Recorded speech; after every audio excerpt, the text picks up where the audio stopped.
சைவ சித்தாந்தம். இதில் அடுத்த தலைப்பு தத்துவங்கள். முதலாவது தத்துவம் பதி.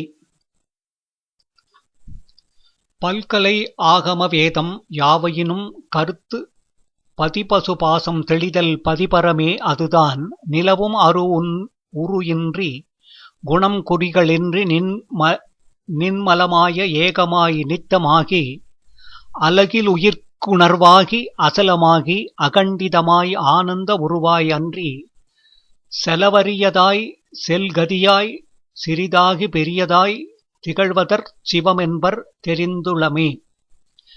அறிவானும் தானே அறிவிப்பான் தானே அறிவாய் அறிவான் அறிகின்றான் தானே அறிகின்ற மெய்ப்பொருளும் தானே விரிசுடர் பார் ஆகாசம் அப்பொருளும் தானே அவன் அம்மையப்பரே உலகு கம்மையப்பர் என்றறிக அம்மையப்பர் அப்பரிசே அளந்தளிப்பர் அம்மையப்பர் எல்லா உலகுக்கும் அப்புறத்தார் இப்புறத்தும் அல்லார்போல் நிற்பார் அவர். சைவ சித்தாந்தத்தில் முடிந்த முடிவாக கொள்ளப்படும் பொருள்கள் பதி பசு பாசம் என்பனவா. இவை என்றும் உள்ள பொருள்கள். இவற்றை பதி பசு பாசம் எனப்பகர் மூன்றின் பதியினை போர் பாசம் அனாதி, பதியினை போர் பசு பாசம் அனாதி என்று தெளிவுபடுத்துவார் திருமூலர். பதியாகிய பொருள் கடவுள் என்று உண்டோ அன்றே பசுவாகிய உயிர்கள் உண்டு, அன்றே அவ்வுயிர்களை பிணித்துள்ள பாசமும் உண்டு என்பது சைவ சித்தாந்தத்தின் முடிந்த முடிவாகும். இங்கு பதியை பற்றிய சித்தாந்த கருத்துக்கள் விளக்கப்பெறும். ஒன்று, பதி உண்டு என்பது வைதிக சமயங்கள் யாவும் கடவுள் உண்டு என்ற கொள்கை உடையன. கடவுள் என்ற தனி தமிழ்ச் சொல்லின் பொருளிலேயே சைவ சித்தாந்த கருத்து பெரிதும் அடங்கியுள்ளது என்று அறிஞர் காட்டுவர். பதி உண்மையை சித்தாந்திகள் சர்க்காரியவாதம் என்ற கொள்கையின் அடிப்படையில் மெய்ப்பிப்பர். ஒவ்வொரு காரியத்திற்கும் காரணம் இருந்தே ஆக வேண்டும் என்பதை இதற்கு மேலும் ஒரு படி சென்று காரண நிலையிலும் ஒரு காரியம் உண்டு என்பதை மெய்ப்பிக்கலாம். காரியம் எங்கிருந்தோ திடீரென்று புதிதாக தோன்றுவது அல்ல, அஃது உற்பத்திக்கு முன்னரும் உள்ளது. இதுவே சர்க்காரியவாதம். இதனை தெளிவாக்கலாம். காணப்பட்ட இதனையே உலகம் இதற்கு முன் ஒடுங்கிய நிலையில் காணப்படாத நுண்ணிய சூக்ஷ்ம நிலையில் இருந்தது. பின்னர் காணப்படும் பரு தூல நிலையை அடைந்துள்ளது.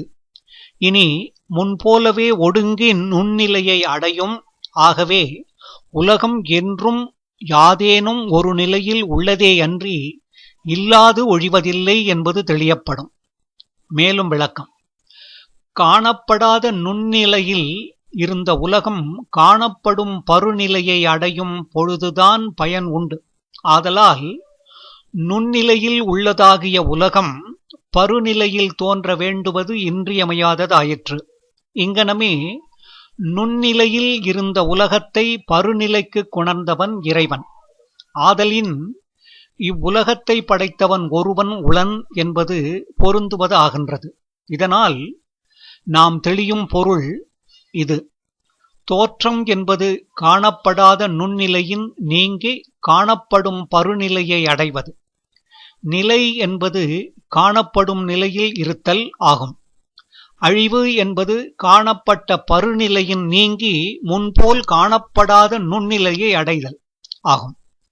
இதனை சுருக்கமாக இல்லாது தோன்றாது உள்ளது அழியாது என்றும் கூறலாம். இதுவே சர்க்காரியவாதத்தின் சுருக்கமாகும். வேதியியல் உண்மை. சர்க்காரியவாதத்தை உள்ளது என்றும் அழிவதில்லை என்பதும் சொல்லப்படும். ஒரு மெழுகுவர்த்தி எரிவதால் இழப்பு ஒன்றும் இல்லை. Nothing is last when a candle is burnt என்று வேதியியல் உண்மையும் இதனை ஒத்ததாகும் என்பதையும் சிந்திக்கலாம். இதனையும் தெளிவாக்கலாம். உள்ளது எக்காலத்திலும் உள்ளதே, அஃது என்றும் இல்லாதல் இல்லை. இங்கனமே இல்லாதது எக்காலத்தும் இல்லாதே, அஃது என்றும் உளதால் இல்லை. உளது ஆதல் இல்லை. ஆகவே தோற்றம் என்பதும் அழிவு என்பதும் அவற்றை உடைய பொருள்களின் நிலை மாற்றங்களே அன்றி வேறல்ல என்பது தெளிவு. தோன்றி அழியும் நிலை காரிய நிலை என்றும், தோற்றத்திற்கு முன்னும் அழிவிற்கு பின்னும் உள்ள நிலை காரண நிலை என்றும் வழங்கப்பெறும். இதனால் தோன்றுதல் என்பது காரண நிலையில் இருந்து காரிய நிலையை அடைவதாகும். அழிதலாவது காரிய நிலையில் இருந்து மீண்டும் காரண நிலையை அடைவதாகும். இதனை கருத்தில் இருத்தல் இன்றியமையாதது. எடுத்துக்காட்டு. இதனை ஓர் எடுத்துக்காட்டால் விளக்கலாம். குடம் தோன்றிற்று என்பதில் மண் என்னும் நிலையில் இருந்து குடம் என்னும் நிலையை அடைந்தது என்பதே பொருள். குடம் அழிந்தது என்பதில் குடம் என்னும் நிலையிலிருந்து முன்போல் மண் என்னும் நிலையை அடைந்தது என்பதுவே பொருளாகும். இவ்வாறு பொருள் நிலையில் வேறுபடினும் இரு நிலைகளிலும் பொருளின் தன்மை மாறாமல் ஒன்று போலவே இருக்கும். அதாவது மட்குடம் மண்ணின் தன்மையையும் பொற்குடம் பொன்னின் தன்மையையும் கொண்டிருத்தலால் இதனை தெளியலாம். இதனால் பயன்பாடு பற்றி காரணப் பொருளையும் காரிய பொருளையும் மண் என்றும் குடம் என்றும் பொன் என்றும் ஆபரணம் என்றும் வேறு வேறு பொருள் போல் வழங்கினாலும் பொருள் தன்மையால் அவை ஒன்றே ஆதல் ஈண்டு தெளியப்படும். இன்னொரு வித விளக்கம். தோற்றமும் அழிவும் பொருளின் நிலை மாற்றங்கள் என்பது எப்படி? முன் சூக்ஷ்மமாய் நுட்பமாய் விளங்காது உள்ள பொருளே பின் தூலமாய் பருமையாய் விளங்கி நிற்கும் என்பதே இதன் விளக்கமாகும் என்பது ஈண்டு அறியப்படும். இரண்டு எடுத்துக்காட்டுகளால் இதனை தெளியலாம். ஒன்று, எள்ளை பிழிந்தால் எண்ணெய் தோன்றும். மணலை பிழிந்தால் எண்ணெய் தோன்றுமா? தோன்றாது. ஏன் தோன்றாது? எள்ளில் எண்ணெய் சூக்ஷ்மமாய் உள்ளது.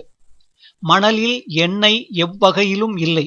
அதனால் எள்ளை பிழிந்தால் எண்ணெய் தோன்றுகிறது, மணலை அவ்வாறு செய்தால் எண்ணெய் தோன்றுவதில்லை. இரண்டாவது, முயற்குட்டி பசுங்கன்று யானைக்கன்று இவற்றின் தலையில் தொடக்கத்தில் கொம்பு இல்லை. நாளடைவில் பசுங்கன்றின் தலையில் கொம்பு தோன்றுகிறது. இதுபோலவே யானை கன்றின் வாயில் இருந்து தந்தம் தோன்றுகிறது. ஏன்? பசுங்கன்றின் தலையில் கொம்பு சூக்ஷ்மமாய் உள்ளது. அதனால் அது பின் தூலமாய் தோன்றுகிறது. யானைக்கன்றின் வாயிலும் தந்தம் சூக்ஷ்மமாய் உள்ளது. அதனால் அது பின்பு தூலமாய் தோன்றுகிறது. முயல் குட்டியின் தலையில் கொம்பு எவ்வகையிலும் இல்லை. அதனால் அஃது எக்காலத்திலும் தோன்றுவதில்லை. இவற்றால் இல்லாதது எக்காலத்தும் இல்லாததே என்பதும் தெளிவு. அதனால் உள்ளதுதான் தோன்றும், இல்லது தோன்றாது என்பது மறுக்க முடியாத உண்மையாகும். ஆகவே தூலமாய் தோன்றும் பொருள்கள் யாவும் அவ்வாறு தோன்றுவதற்கு முன்னர் சூக்ஷ்மமாய் உள்ள பொருள்களே என்பது தெளிவாகிறதல்லவா? இங்கனம் கூறும் சர்க்காரியத்தையே உமாபதி சிவாச்சாரியாரும் மருவு சர்க்காரியத்தாய் என்று தமது பிரகாச நூலில் சிவப்பிரகாச நூலில் கூறியருளினார் என்பது மீண்டும் உளம் கொள்ளத்தக்கது. மேலும் விளக்கம். இல்லாமல் பிறவாது, சட்டியில் இருந்தால்தானே அகப்பையில் வரும் என்பன போன்ற முதுமொழிகள் பலவும் சர்க்காரியவாதத்தையே விளக்குணவாக கொள்வதில் தவறில்லை. இந்த வாதமுறை இல்லையாயின் மண்ணிலிருந்து ஆடையும் நூலில் இருந்து குடமும் நெல்லில் இருந்து கமுகும் தோன்றுகின்ற வரையறையில்லா தொழியும் வரையறை இல்லாது ஒழியும். நிலத்தை அகழ்ந்தால் நீர் தோன்றுகிறது. சில இடங்களில் பொன் முதலிய விலையுயர்ந்த பொருட்கள் கிடைக்கின்றன. இதற்கு காரணம் அப்பொருள்கள் ஆங்காங்கு இருப்பதேயாகும் என்பது தெளிவு. அதனால் உள்ளதே தோன்றும் என்னும் சர்க்காரியவாதம் எளிதில் உடன்படக்கூடியது என்பது தெளிவாகிறதல்லவா? இன்னொரு உண்மையையும் இன்று சிந்திக்கலாம். நிலத்தினுள் நீர் முதலியன பருநிலையில் உள்ளன ஆதலால் அவற்றது உண்மை எளிதில் புலனாகிறது. ஆனால் மண் முதலியவற்றில் குடம் முதலியவை நுண்ணிலையில் இருப்பதால் அவ்வற்றது உண்மை அரிதில்தான் உணர வேண்டும், சிந்தித்துத்தான் தெளிதல் வேண்டும். முப்பொருள் விளக்கம். மேற்கூறிய விளக்கத்தின் அடிப்படையில் பதி பசு பாசங்களை நோக்குவோம். இந்த மூன்று பொருள்களின் தன்மைகளும் மாறுபட்டு காணப்பெறுகின்றன. ஆகவே இந்த முப்பொருள்களுள் ஒன்றை மற்றொன்றின் காரியம் எண்ணாது மூன்றும் தனித்தனி பொருள்களே என்று கொள்ளுதலே பொருந்துவதாகின்றது என்பது தெளிவு. இனி இல்லது தோன்றாது உள்ளது அழியாது என்ற சர்க்காரிய கொள்கையின்படி மாறுபட்ட மூன்று தன்மைகளால் வேறு வேறாக தோன்றும் மூன்று பொருள்களையும் யாதொன்றினையும் ஒரு காலத்தில் தோன்றிற்று என்றோ ஒரு காலத்தில் அழியும் என்றோ கூறுதல் கூடாது. ஆதலின் இந்த முப்பொருளும் அனாதி நித்திய பொருள்களாக கொள்ள வேண்டியதன் இன்றியமையாமை தெளிவாகின்றது. இன்னும் மாறுபட்ட பல தன்மை ஒரு பொருளின் கண் இருத்தல் இயலாது என்பதும் ஒரு சித்தாந்த உண்மையாகும். அதாவது தட்பமும் வெட்பமும் போன்ற தன்மைகளும் உண்மையும் இன்மையும் போன்ற மாறுபட்ட தன்மைகளும் ஒரு பொருளிடத்தே இருத்தல் இயலாது. இவன் குறிப்பிடப்பட்ட இரு முடிவுகளின் அடிப்படையில் பதி பசு பாசம் என்ற முப்பொருள்களும் உள்ளன என்பதும் அவை மூன்றாம் அனாதி நித்திய பொருள்கள் என்பது நிலை பெற்ற உண்மை முடிவுகளாகும் என்பது இனிது தெளியப்படும். படைத்தல் அழித்தல் பற்றி இவை பற்றிய விளக்கமும் தேவை. உலகம் என்பது காரண பிரபஞ்சம், காரிய பிரபஞ்சம் என இருவகைப்படும். காரண பிரபஞ்சம் மண் பொன் போல்வது, காரிய பிரபஞ்சம் குடம் அணி போல்வது. குயவன் மண்ணிலிருந்து குடத்தையும் பொற்கொல்லன் பொன்னில் இருந்து அணியையும் தோற்றுவித்தலன்றி அவர்கள் மண்ணையோ பொன்னையோ தோற்றுவித்தல் இல்லை. ஆகவே இறைவன் படைக்கிறான் அழிக்கிறான் என்றால் அவ்வாறு செய்வது காரிய பிரபஞ்சத்தைத்தான் எனவும் காரண பிரபஞ்சம் அனாதி நித்தியம் எனவும் பகுத்தணிந்து தெளிவு பெறுதல் வேண்டும். காரிய பிரபஞ்சம் தோற்ற ஒடுக்கங்களை உடையத்தாயினும் காரண பிரபஞ்சத்திற்கு அவை இல்லாமையால் அஃது அனாதி நித்தியமேயாம் என்பது தெளிவு.